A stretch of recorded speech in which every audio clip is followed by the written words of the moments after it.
네, 안녕하세요. 네, 금융소비자원 관계자 여러분, 회원 여러분, 그리고 조남희 원장님, 네, 반갑습니다. 저는 MTN의 유일한 반장입니다. 네, 유튜브를 작년 2월 코로나19 팬데믹 사태가 터지면서 시작을 해서 유일한 경제 TV를 조용하게 진행하고 있고요. 저희 MTN 생방송을 약간 관리한다고 해야 되나요? 네, 그냥 허드렛 일을 뒤에서 맡아서 하고 있습니다.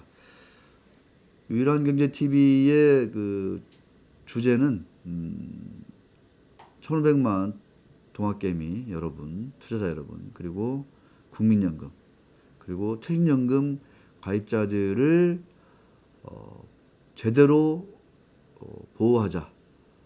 이런 큰 지향을 가지고 있고요.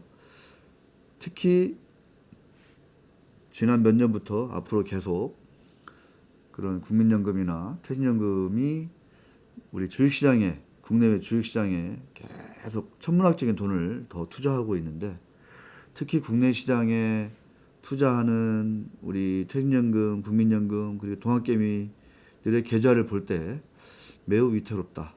왜? 계좌들을 보호해야 될 책무가 정부에 있는 것은 말할 것도 없고, 또 자본주의의 특성상 그 주식회사의 이사회가 주주들을 보호해야 되는 것을 하나의 마땅한 책무로 생각해야 할 텐데, 유독 대한민국만은 그러한 주주의 비례적 이익 보호, 좀 더 친근하게 말하면 주주 평등권이 제대로 가동되지 않고 있다라는 현실을 직시하고, 이것을 바꾸지 않고서는 국민연금, 퇴직연금 가입자는 물론이고 대한민국의 자본시장, 이 자본시장으로 이 자본시장을 통해서 성장해 나가야 할 기업들, 우리 사회, 우리나라의 미래가 밝지 않다, 이런 문제의식을 가지고 유경TV를 1년 반 남짓 하고 있습니다. 좀 증권부라든가 이 자본시장 취재를 좀 어떤 우연찮게 오래 했습니다. 한 3, 4년, 15년 정도 한 것 같아요. 그러면서 감히 말씀드리면 그 과정에서 삼성전자 액면 분할, 옛날에 이제 5천 원짜리가 이게 이제 50대 1로 분할됐지 않습니까?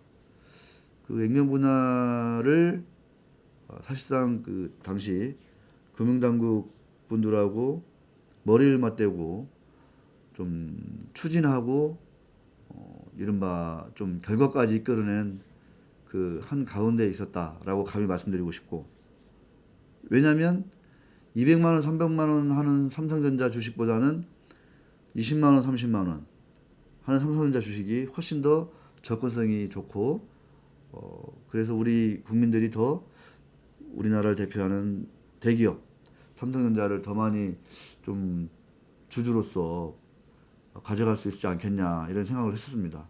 상당히 좀 상식적인 생각이었고요. 근데 그것조차도 쉽지 않았습니다. 사실 쉽지 않았고, 그런데 이제 어쩔 수 없이 여론이 워낙 좀 그쪽으로 방향을 가다 보니까 저는 한 10대 1 정도 액면 분할을 생각했었는데 50대 1 액면 분할을 하더라고요.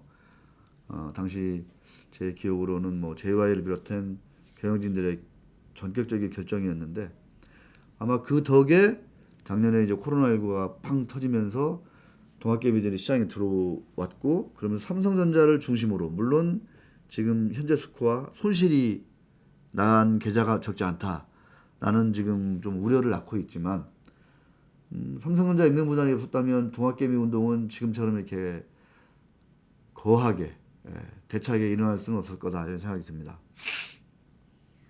저는 다른 지금 액면가 5천 원 하면서 거래가 안 되는 주식들 액면 분할 기본적으로 해야 된다라는 생각 가지고 있습니다. 그게 아주 기본이다, 주주들을 생각하면.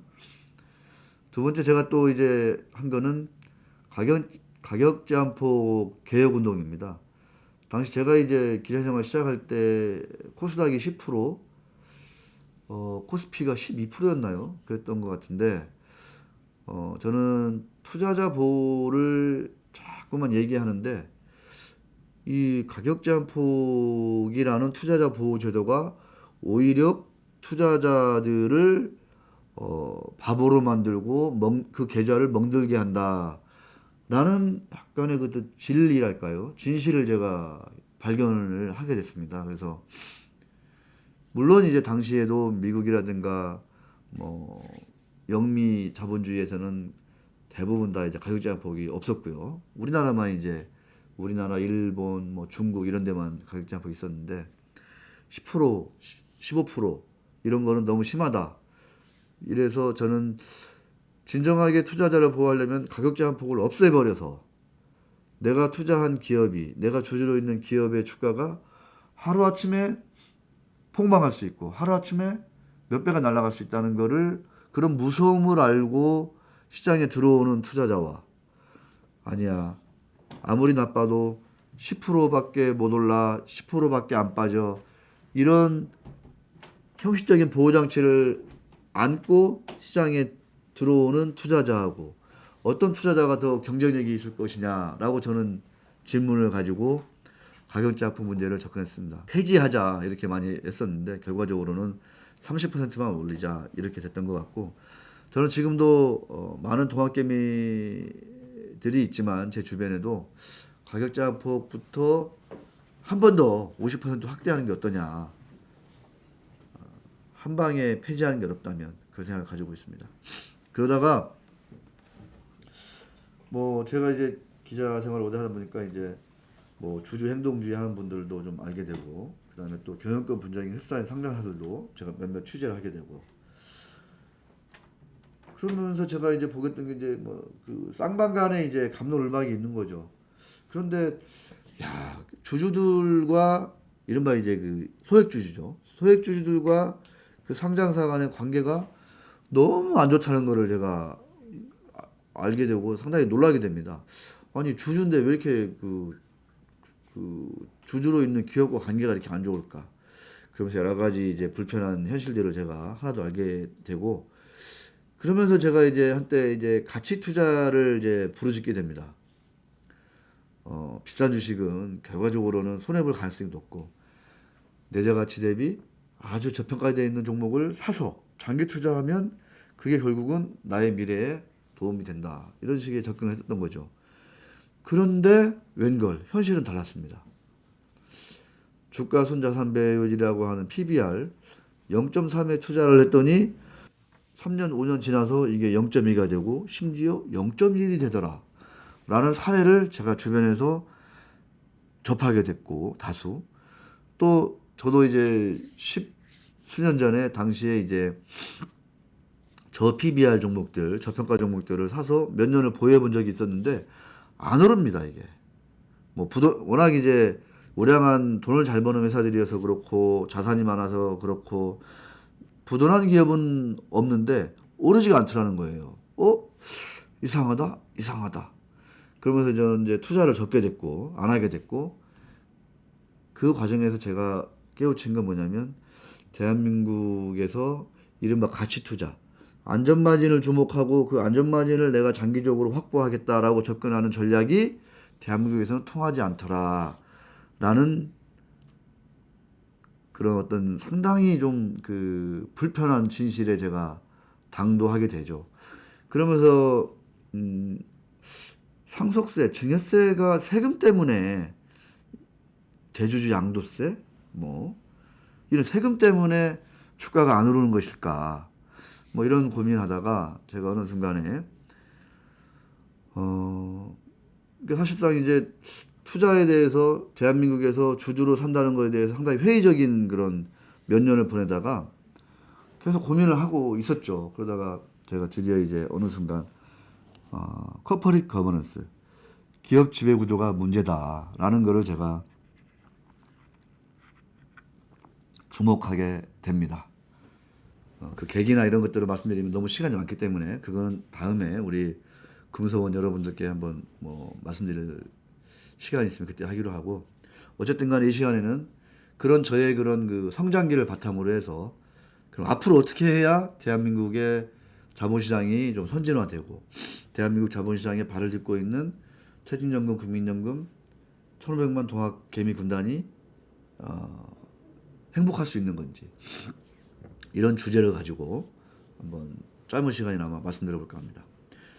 금소원 여러분께 제가 사실은 이제 저도 유경TV를 하는데 거듭 말씀드리지만 뭐 제가 남들께 내세울 만하고 자랑할 만한 게 사실은 없습니다. 사실 그 변변치 않은 소인배로서 내세울 거 없는 소인배로서 운명적으로 뭐 제 인생이 어떤 자본시장과 가까운 곳에서 이제 어떤 기자 생활이라는 거를 요즘은 뭐 기레기라는 얘기를 하도 많이 들어가지고 저도 참 상당히 좀 어떤 때는 자괴감이 들기도 하는데 그렇게 이제 한 십수년을 살다 보니까 어쩌다 보니까 이제 이 분야에서는 그래도 좀 고민을 남들보다는 좀 많이 하게 됐고 그 고민하는 와중에서 뭔가 불편한 현실 진리를 알게 되고 그럼 과연 대안이 무엇일까 이런 것들을 좀 생각해온 약간의 하는 중간 결실이다 이렇게 보시면 될 것 같습니다. 오늘 말씀드리는 것이 이 시간 주제는 동학개미 2000만 시대 주주가 행복한 나라 이렇게 잡아봤습니다. 다시 한번 말씀드리지만 뭐 제 보잘것없는 한 그 일천한 한 뭐 기레기 기자의 생각이고 주장이고 뭐 사견이다 이렇게 들어주시면 감사하겠고 이에 대한 다른 생각이나 여러 가지 그 궁금함 이런 것들은 유일한 경제 TV 오셔가지고 거기 댓글로 달아주시거나 그렇게 해주시면 감사드리겠습니다. 작금의 실태 포스코는 국민연금이 일대 주주고 지배주주가 특정한 지배주주 총수라는 개념이 없습니다. 포스코는 대한민국에서 그 흔한 총수를 두고 있지 않는 이사회 중심으로 경영이 이루어지는 그런 대표적인 글로벌 기업이죠. 두 번째, 작금의 실태, 케이스. 제가 몇 번 말씀드린 건데 CJ ENM이라는 큰 콘텐츠 회사가 성장성이 큰 K 콘텐츠 사업을 물적 분할하겠다. 이렇게 공시를 합니다. 그래서 이 콘텐츠 사업의 번성을 기다리면서 오래오래 투자한 기존 CJ ENM 주주들이 부글부글 하고 있습니다. 성장성이 큰 거 보고 투자했는데 왜 그것만 따로 물적 분할해가지고 자회사를 만드는 것이냐. 그럼 나는 어떻게 되는 것이냐. 나는 그 성장성이 큰 콘텐츠 사업에 대해서 나는 100% 자회사가 되면 나는 직접적으로 의결권을 행사할 수 없고 나의 자산권도 제한적이 된다. 이런 얘기죠. 반면 지배주주는 어떻게 돼요? CJ ENM, 그 다음에 CJ ENM 밑에 있는 손자회사, CJ 컨텐츠 사업 회사 이렇게 쭉 지배주주의 의결권과 지배권, 재산권은 더 강화된다고 볼 수 있는 거죠. 이런 불공정한 물적 분할을 하겠다라고 공시를 했습니다. 성격이 다르지만 어떤 일맥상통한 게 있어서 제가 말씀드리는 거예요. 우리나라를 대표하는 이제 세 번째 케이스 IMF는요 사모펀드 한샘 가구업체죠. 종합가구회사 인테리어 회사 경영권 지분을 인수하는데 지배주주가 가지고 있는 지분만 주당 22만 3천 원인가에 인수를 합니다. 나머지 30%에 가까운 50% 가까운 비지배주주 일반 소액주주들 지분은 전혀 단 한 주도 IMF가 사질 않습니다. 그러니까 이 소액주주는 어떻게 해야 되냐고요? 그냥 유통시장에서 거래소 시장에서 사고 팔아야 됩니다. 얼마에? 8만 원대 또는 9만 원대 초반에. 지배주주는 대주주는 22만 3천 원에 팔고 비지배주주는 8만 원, 9만 원에 팔아야 되는 게 대한민국의 현실인 겁니다. 왜? 그래도 되니까. 불법이 아니니까. 네 번째, 하림지주가 NL쇼핑과의 자회사인 NL쇼핑과의 지분 교환을 통해서 100% 모회사, 100% 자회사로 가겠다. 이렇게 공시를 합니다. 며칠 전이죠. NL쇼핑의 그 일반 주주들, 이른바 소액 주주들은 그동안에 NL쇼핑이 돈을 잘 벌었, 홈쇼핑 사업은 대표적인 그룹 내 그 캐시카우죠. 돈을 잘 벌어서 그 돈으로 페노션을 인수하는데도 크게 기여하고, 심지어 양재동 물류센터라고 하는 그 어마어마한 양재동 땅을 사는데도 1등 공신입니다. 그래서 이게 이 요즘 같은 부동산 시대에 NL쇼핑이 대박을 터뜨리겠구나 해가지고 오래오래 투자하고 있는 이런 NL쇼핑 주주들은 어떻게 됩니까? 그냥 시가대로만 주식을 교환해야 됩니다. 어떻게? 그러고 나서 상장 폐지돼요. 뭘 받아요? 대신 할인 지주 주식을 받는 거죠. 내가 가지고 있는 NL쇼핑 주식은 싸게 넘기고, 저 주식은 지주회사 주식을 상대적으로 비싸게 받아오는 그런 주식 수합을 지금 목전에 두고 있습니다. 물론 이제 100% 자회사가 되면 상장 폐지가 되는 거죠. 가만히 생각해보면 할인지주가 지배하는 NL쇼핑의 이 지배주주들은 모자회사, 100% 모자회사가 되어도 뭐 재산상에, 의결권상에 아무런 손해가 없습니다. 아주 좋죠. 싸게 NL쇼핑을 100% 자회사로 만들 수가 있으니까. 그리고 곧 NL쇼핑의 양재동 부동산이 개발 단계에 도달하게 되니까. 페노션도 지금 엄청나게 지금 잘 되고 있지 않습니까? 그 외에 SKENS가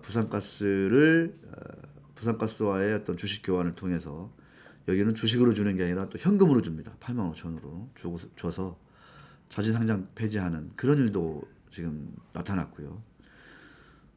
부산가스의 본질 가치는 20만 원이 넘는 걸로 이렇게 계산이 됩니다. 수익성, 자산 가치, 수익 가치, 성장성 빼고요. 이런 것만 감안해도. 그런데 이걸 얼마에 팔아야 됐냐고요? 85,000원입니다. 일반 주주들은. 그러니까 그렇게 주식 교환을 해도 불법이 아니라는 거예요. 왜? 상법과 자본시장법이 그렇게 해도 된다고 써 있거든요. 마지막으로 광주 신세계의 가지고 있는 지분을 신세계로 몽땅 다 팔아버린 정영진 부회장의 엑시트, 소액주주들의 분노가 이만저만이 아닙니다. 정영진 부회장의 지분만 광주 신세계가 시가 대비 얼마의 프리미엄을 받고 사간 거죠. 나머지 주주들은 이 일이 있기 전에 정영진 부회장과 나머지 일반 주주들은 한 배를 탄 주주예요. 동업자. 그런데 지배주주만 쏙 엑시트하고 나머지 주주만 남게 된 겁니다. 전형적인 이해상충 거래가 발생한 거죠. 그런데도 누구는 시가의 프리미엄, 누구는 그냥 방치된 상태죠. 지난 1년간 대한민국에서 있었던 코스피 기업, 코스타 기업, 비상장 기업, 제가 이제 금감원 다투 사이트 가서 쳐보니까 1년간 98건의 기업 분할 공시가 있었습니다. 3년간 272건. 약 연평균 100건의 기업 분할이 있다. 이렇게 볼 수 있을 것 같습니다. 그런데 아까 말씀드린 그런 케이스들과 더불어서 이런 기업 분할, 때로는 합병, 그리고 여기에다가 수업까지, 이런 것들이 입맛대로 콜라보레이션을 일으키기도 하고 또 단독으로 진행되기도 하고 하면서 어떻게 되냐. 지배주주의 지배권과 재산권은, 그 계좌는 계속 불어나고, 비지배주주의 의결권은 쪼그라들고 계좌는 계속 위축되고, 그런 일들이 무한 반복되고 있다. 그 결과 제가 10수년 전에 투자했던 안전마진 투자는 시간이 갈수록 내가 믿었던 안전마진이 누구한테 간다?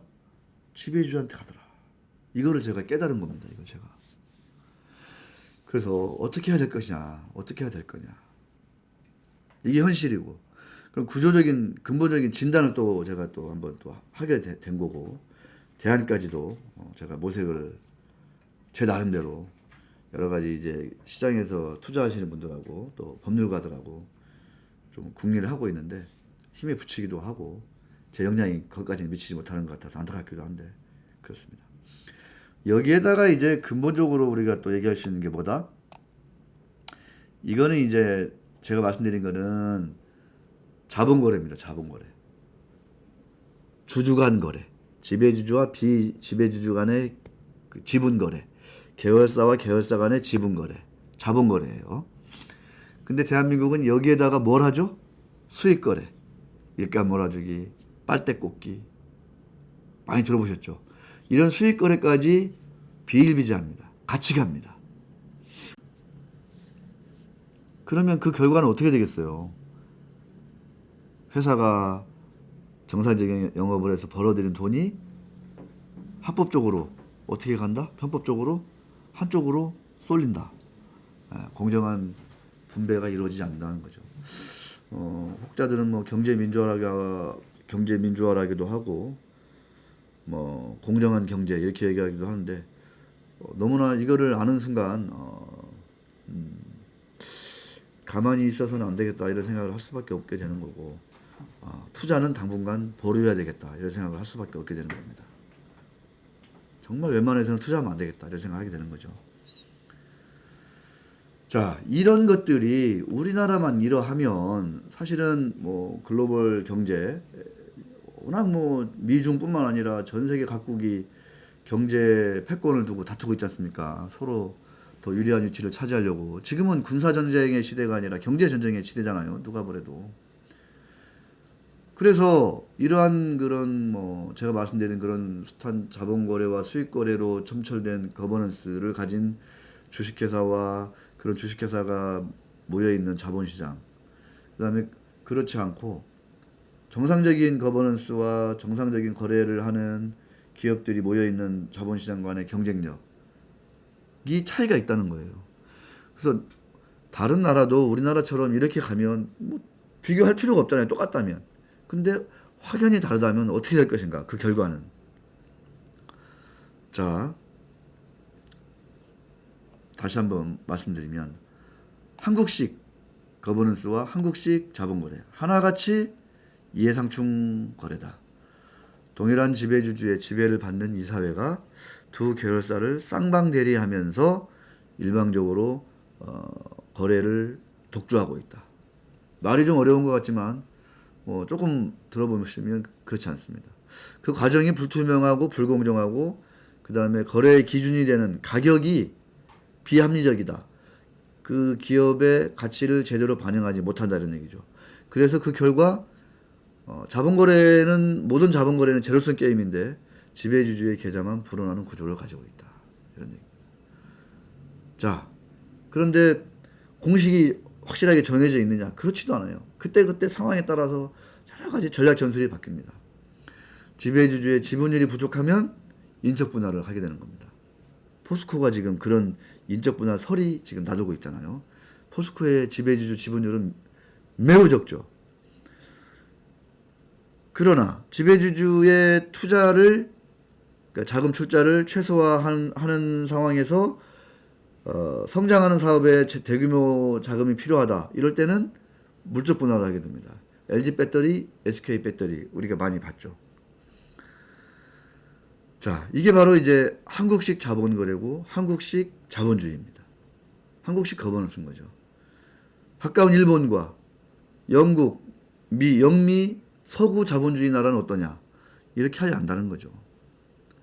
과정에서의 투명함과 공정성을 중시하고 그 결과에서 이 사회가 지배주주뿐만 아니라 소수주주를 얼마나 공정하게 보호했느냐 이거를 철저하게 따집니다. 너무나 깐깐하게 따진다는 거죠. 그러면서 나오는 얘기들이 뭐예요? MOM, 과정에서의 공정함을 기하자 이거죠. 머저리티 오브 마이너리티를 MOM이라고 하는데 지배주주는 빼고 비지배주주만의 투표를 해서 의결권 행사를 해서 50% 이상 찬성하면 그 자본거래는 오케이다. 일단 이렇게 가는 겁니다. 왜 이렇게 할까요? 왜? 그 이유가 있을 거 아니에요. 그 나라들은 한가해서 이런 절차를 거치는 게 돈이 안 들어서 절대 아니라는 거죠.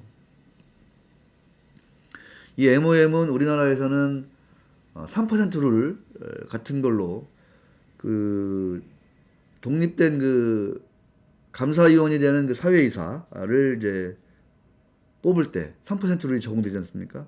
그런 거하고 비슷한 기능을 하게 되는 거죠. 그 다음에 의무공개 매수제도. 다른 나라에 있습니다. 아까 얘기한 것처럼 광주 신세계처럼 또는 한샘처럼 지배주주 지분만 싹 사고 파는 이런 지배주주 경영권 지분만 매매하는 이런 시장이 존재하는 건 대한민국밖에 없습니다. 다른 나라는 어떻게 한다? 의무 공개 매수 제도를 두어서 지배주주가 100원에 지분을 팔면 비지배주주 지분도 몽땅 100원에 사가는 쪽에서, 또는 몽땅이 과하면 일부라도 사가는 쪽에서 사가라, 이런 얘기죠. 인수자가 사가라. 비지배주주 지분도. 그렇게 어떻게 된다? 소액주주가 공정하게 보호된다. 대접받는다, 이겁니다. 그걸 안 하면 그 책임은 누가 진다? 이사회 멤버들, 이사회가 진다. 이사가 진다는 얘기예요. 그 다음에 과정에 있어서 가장 중요한 게 뭐다? 이해상충 거래인 만큼 쌍방대리를 해소해야 된다는 얘기예요. 쌍방대리를 해소하라. 쌍방대리는 뭐예요? 동일한 지배주주가 선임한 이사들로 구성된 이사회가 그 거래를 땅땅땅 동시에 진행한다, 이런 얘기입니다. 하림지주하고 NL쇼핑이 수합을 하는 결정을 하잖아요, 이사회에서. 하림지주도 NL쇼핑도 이사회를 누가 지배해요? 동일한 회장님이 지배하잖아요. 이게 전형적인 쌍방대리다, 이게 쌍방대리. 이거를 절차적으로 해소해라, 이거예요. 그래서 뭐라고? 제3의 협의체를 둬라, 이런 얘기죠. 특별기구를, 의사결정기구를 둬라. 이런 이해상충 자본거래가 발생했을 경우에는 이런 것들을 통해서 절차적 또는 가격적인 측면에서의 공정함, 투명함을 보강하는 겁니다. 보완하는 거. 그래서 최대한 소수주주들을 보호하려고 하는 거예요. 왜 소수주주들을 보호하려고 합니까? 왜? 자, 이사회가 소수주주의 의결권, 재산권을 비례적으로 보호하는 게 서구식 글로벌 스탠다드다. 영미식 또는 이웃나라 심지어 일본도 요즘은 이거를 점점 상식으로 잡아가고 있어요. 이러한 주주의 비례적 이익 보호가 이사의 충실함으로 명확하게 정립이 되어야 한다. 라고 제가 잠정적인 결론을 말씀드리고 있습니다. 대안을 찾아서 이렇게 말씀드리겠습니다. 아까 말씀드렸어요. 제가 1년에 100건 정도의 기업 분할만, 합병이라든가 주식 수합이라든가 CBBW, 전환사채, 신주의 인수권물 사채 발행이라든가 뭐 공개 매수라든가 자진상장 폐지라든가 이런 거 빼고 기업 분할만, 인적 분할, 문적 분할만 1년에 평균 100건이 지금 공시되고 있습니다. 대한민국에서. 웬만한 기업들은 다 생각하고 있다는 거예요. 그 결과 그게 공정하게 투명하게 되면 좋은데 그렇지 않다라고 제가 계속 말씀을 드리고 있는 거잖아요. 말씀드렸잖아요. 그죠? 더 부족하시다면은 유랑일기TV를 좀 참고해 주셨으면 좋겠습니다. 유튜브 가셔서. 자, 이런 거래들이 계속 무한대로 이제 확장되고 반복된다면 대한민국의 종착역은 어딜까? 한국 자본주의의 종착역은 어딜까? 저는 남미 자본주의가 아닐까? 중남미 자본주의가 아닐까? 이런 우려를 떨칠 수가 없습니다. 그래서 공정거래위원회가 이런 대기업 집단의 뭐 거버넌스적인 측면도 좀 보고, 뭐 일감 몰아주기도 보고, 여러 가지 수익 거래를 통한 사익 편취 이런 것들을 많이 보긴 하는데 과연 그게 정답인 것인가? 아니면 보다 근본적인 진단과 처방이 필요한 것이냐? 이런 생각이 드는 거죠. 공정거래위원회에서는 사실상 여러 가지 이제 불공정한 거래를 적발을 해냅니다. 그래서 최근에도 검색해 보시면 꽤 많은 사례가 올라와 있어요. 그래서 가족회사, 친족회사에게 일감을 과도하게 몰아준 경우에 수억 또는 수십억 원의 과징금을 때리기도 합니다. 그런데 그 과정에서 이미 그 친족회사, 가족회사는 수백억, 수천억 원의 이익을 본 상태인 거죠. 과징금 수억, 수십억 맞고 나면 나머지는 다 고스란히 자기 겁니다. 공정위의 규제가 한계가 있다라는 말씀을 드리는 거죠. 그래서 제가 생각하는 처방은 뭐냐? 상법의 개정이 근본적으로 필요하다. 이런 말씀을 드립니다. 382조의 사망을 개정하자라고 저는 말씀을 드리는 거고, 그 내용을 제가 말씀드리겠습니다. 근본적 처방과 대안, 공정위, 국세청, 금융위, 산자부, 기재부, 여러 가지 규제를 하는 집단들이 있어요. 부처가 있고. 근데 제가 보면 규제는 또 다른 편법을 낳는다. 그리고 그 편법은 또 다른 피해자를 낳는 거고, 결과적으로 또 어찌 보면 기업의 경영활동을 상당히 위축시키는 결과를 초래할 수도 있다. 그래서 큰 원칙, 주주자본주의에 있어서의 큰 원칙을 제대로 잡고 그 기준을 제대로 지켜나가는 기업에 대해서는 우리 사회가 최대한의 그 보상을 해주자. 어기면 상당히 심한 규제를 가하자. 저는 이렇게 보고 있습니다. 그래서 근본적으로 상법 제382조의 사망, 이사의 충실의 의무를 어떻게 해야 된다? 지금은 이사는 법령과 정견의 규정에 따라 회사를 위하여 그 충실의 의무를 그 직무를 충실히 수행한다. 이렇게 돼 있는데 어떻게 고쳐야 된다? 회사와 총주주를 위하여 그 직무를 충실히 수행하여야 한다. 이렇게 고치면 된다는 거죠. 왜 그러냐? 그 말씀을 마지막으로 드리겠습니다. 이 382조의 사망의 내용은 뭐냐면 주식회사의 사장, 우리가 흔히 보는 사장, 대표이사 사장은 회사를 위해 일하는 것처럼 주주 전체의 이익을 위해 일해야 한다라는 메시지입니다. 지금은 어떻게 하고 있다? 사장이 누구를 위해서? 회사를 위한다는 명분으로 실질적으로 누구를 위해서? 회장 일을 위해서. 회장과 그 가족, 즉 지배주주를 위해서 열심히 충실하게 일을 하고 있습니다. 그런데 이거를 어떻게 바꿔야 된다? 회사와 더불어서 지배주주, 일반주주, 소수주주까지 고르게 재산권을 보호하는 쪽으로 이사의 충실의 의무를 바로 잡아가면 된다라고 저는 아주 심플한 대안을 제시해 드립니다. 이거에 대해서 많은 분들이 뭐 그거 가지고 뭐 되겠어? 아니 뭐 회사를 위하여 충실히 일해라. 이거하고 회사와 주주를 위하여 충실히 일해라. 이게 뭔 차이야? 이렇게 반문할 수 있습니다. 분명히.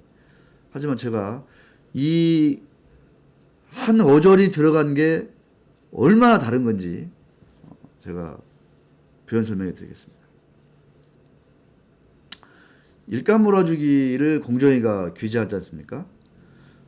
가족회사, 친척회사를 따로 만들어 두고 A회사가 B회사와 거래를 했는데 원래 그런데 이제 C라는 가족회사, 친척회사를 만들어주고 그쪽에다가 이제 일감을 몰아준다는 게 이제 일감 몰아주기잖아요.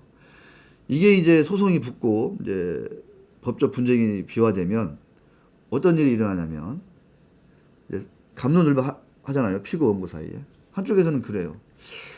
아니다. 우리는 B와의 거래를 하는 것과 마찬가지로 C와도 크게 이제 뭐 가격 차이가 없다. 이렇게 주장합니다. 그러니까 A라는 회사 입장에서는, 그러니까 지배주주 측 입장에서는. 그런데 그렇지 않은 쪽 입장에서는 아니다. 정황을 들이대고 증거를 수집해가지고 B와의 거래하는 것보다 C와의 거래를 통해서 A라는 회사가 손실을 입었다. 그러면서 B라는 회사가 이익을 받고, 그 C라는 회사가 이익을 받고, C라는 회사를 알고 보니까 여기는 가족회사네? 이렇게 돼가지고 그 C라는 회사가 특별하게 비정상적으로 이익을 본 만큼 준해서 과징금이 나갑니다. 이렇게 되는 거거든요. 그런데 이 상법 382조 3항이 바뀌면 어떻게 되냐?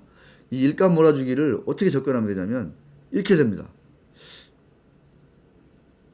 이사가 사장님이 회장님을 위해서 저 거래를 했어? 아니면 주주 전체를 위해서 저 거래를 했어? 이렇게 질문하면 됩니다. 그래서 주주 전체를 생각하면 원래 A, B 간의 거래가 훨씬 더 유리했어. 그런데 굳이 C라는 회사한테 하고 거래를 함으로 인해서 주주 전체의 이익에는 별로 도움이 되지 않았어. 손해가 갔어. 이렇게 접근하면 되는 겁니다. 회장님한테 좋은 거래를 한 거냐? 주주 전체에게 좋은 거래를 한 거냐? 이렇게 접근하면 된다는 거죠. 기존에는 어떻게 된다? A, B 간에 거래하는 가격이 어떻고 주문이 어떻고 수량이 어떻고 조건이 어떻고 이거 다 따져가지고 증명해야 돼요. 이기려면 누구 한쪽이. 지금은 이 전체적인 정황과 전체적인 상황과 이런 것들을 A, C 간의 거래가 문제가 있지 않았느냐라고 입증하면 되는 거죠. 누구의 관점에서? 회장님과 다른 비지배주주의 계좌 관점에서. 그러다 보면은 그리고 그 입증을 누가 해야 된다? 이제는 이사회가 해야 되는 거예요. 이사회가. 사장님이. 큰 차이가 있습니다. 큰 차이가. 그래서 이 이사회 충실함으로도 일감 몰아주기 똑같은 이치로 터널링 이른바 이제 터널링이라고 하는 것들이 이제 빨대꽂기라고도 하는 거고 그 유사한 게 이제 통행세 개념으로 이제 그런 통행세를 받는 하나는 회사를 법인을 만든다 이런 얘기도 있는데 빨대꽂기도 마찬가지예요. 기존에는 이게 터널링에 해당하는 거냐 하지 않는 거냐 정상적인 거래냐 가지고 싸웠는데 지금은 그렇지 않은 거죠. 이 법이 바뀌어지면 어떻게 바뀌면 된다? 사장님이 똑같이 물어보는 거예요. 사장님이 회장님과 그 일가를 위해서 이 터널링 거래를 한 거예요? 아니면 회장님과 나머지 비지배주주를 위해서 똑같이 위해서 이 터널링 거래를 한 거예요? 이렇게 질문을 하면 됩니다. 그래서 뭐가 문제가 있네? 입증은 누가 해야 된다? 입증 책임은 누구한테 있다? 이사회한테 있는 거예요. 모든 거래를 처음부터 기획하고 시작한 게 다 이사회에 있으니까 책임도 져야 되는 거죠. 그래가지고 뭔가 이 터널링으로 인해서 비지배주주들이 받는 불리함, 불편함 이런 것들이 있었다면 그만큼 배상해야 되는 거고요. 자, 지금은 이제 그 아주 유명한 스타트업의 사내 변호사로 가신 그 천준면 변호사님의 얘기를 제가 마지막으로 한번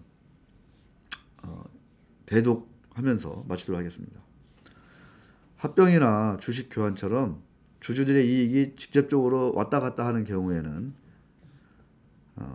총 주주가 손해를 입는 것은 아닌지 철저히 신경 써야 된다.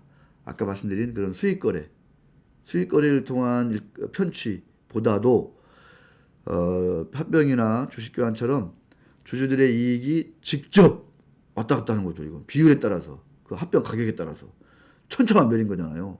1대 0.1로 하느냐 1대 0.5로 하느냐 이건 계좌가 완전히 이제 색깔이 바뀌는 거죠. 경우에는 총 주주가 손해를 입는 것은 아닌지 철저히 신경 써야 한다. 회사뿐만 아니라 회장님으로 둔갑된 그러니까 회사로 둔갑된 회장님뿐만 아니라 총 주주가 손해를 입는지 아닌지를 철저히 신경 써야 한다는 거예요. 만약 회장님 회사와 합병할 때 우리 회사의 가치가 조금이라도 느슨하게 평가된다면 사장이 즉 이사회가 그 차액만큼 회사의 손해를 배상할 각오를 해야 한다. 이게 뭐라고? 이게 글로벌 스탠다드라고요. 이게 이상적인 게 아니라 이게 스탠다드예요. 스탠다드. 다른 나라 가면요. 상장회사의 경우 주주 보호를 위해 조금이라도 더 주가가 높을 때 합병을 하기 위해서 치열하게 고민하지 않는다면 역시 충실 의무 위반이 된다. 사장님은 우리 회사 주가가 높을 때 합병하려고 치열하게 고민해야 된다. 이게 글로벌 스탠다드예요. 근데 한국은 어떻게 해요? 대한민국 상장사의 사장님은 회장님을 위해서 어떻게 하면 주가가 낮을 때 합병할까?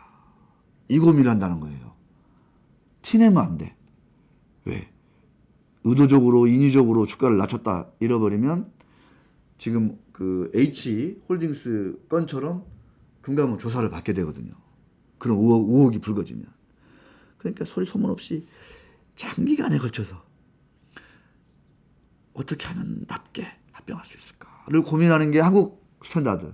글로벌 스탠다드는 사장님이 어떻게 하면 비쌀 때 합병할 수 있을까? 이거 고민한다는 거예요. 그러면 그 주가의 밸류에이션이 어디가 더 올라가요? 한국이 올라가요?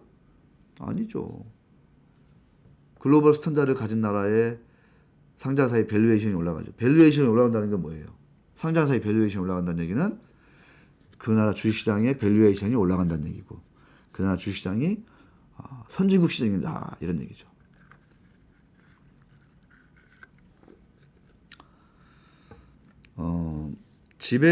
지주회사를 만들기 위해 회사 돈으로 산 자기 주식, 이제 자사주 횡포 얘기하는 거예요.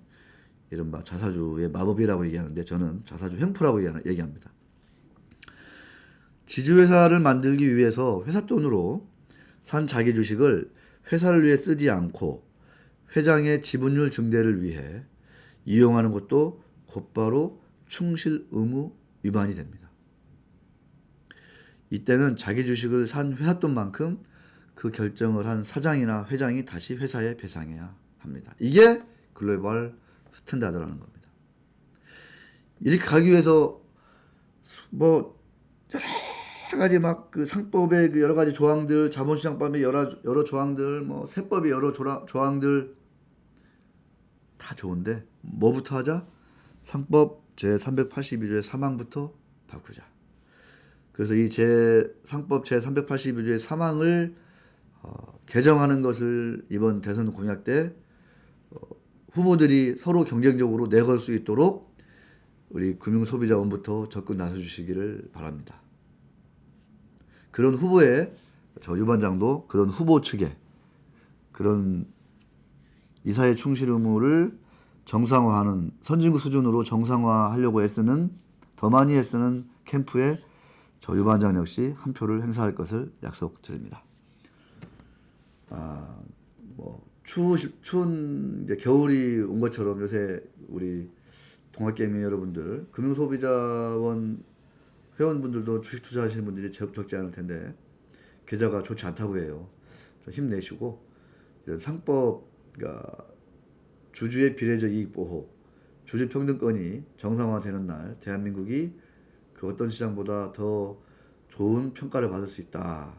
그만큼 20년, 30년 동안 짓눌려 있으니까 역으로는 희망을 놓지 마시고 열심히 좀 이런 좋은 생각들을 주변 분들과 많이 공유하고 같이 했으면 좋겠습니다. 감사합니다.